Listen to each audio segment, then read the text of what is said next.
ఓ దిక్కు కేసు మీద CBI నజరేసినయాల Kaleshwaram project కు రిపేర్ చేయాలని డిసైడ్ చేసింది గవర్నమెంట్. మేడిగడ్డ, సుందిల్లా, అన్నారము 3 బ్యారేజీలు డేంజర్ ఉన్నాయి కదా, కొత్త డిజైన్లతోటి కాయుషున్నోళ్ళు ముంగటికి రావాలని కంపెనీలను కోరింది. 15 తారీఖు దాకానే టైము.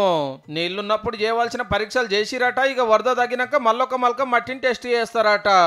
ఇదంతా కూడా నేషనల్ డ్యామ్ సేఫ్టీ అథారిటీ చెప్పినట్టే నడుస్తుంది. అంటే దేశంలో ప్రతి ఒక్క ప్రాజెక్ట్ ను చెకింగ్ చేసి ఎట్లనో చెప్పే సీనియర్ ఇంజనీర్లు, ఆఫీసర్లు ఉండే సంఘము.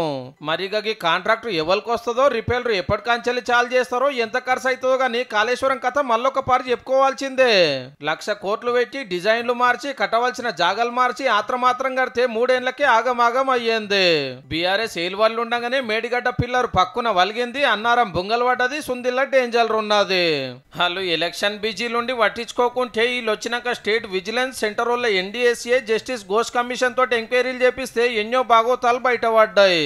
మొత్తం లాపరో చేసిరు. అప్పటి సీఎం గారే కారణమని తేలే వరకు ఆయనతో యాక్షన్ గిన తీసుకోగలరని ముందే హైకోర్టుకు పోయిరు బీఆర్ఎస్ పెద్దలు.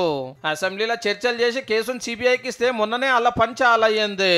ఆఖరికి ఏమైతుందో గానీ పబ్లిక్ పైసలతోటి కట్టిన ప్రాజెక్టు పడవ పెట్టద్దు కదా మరి.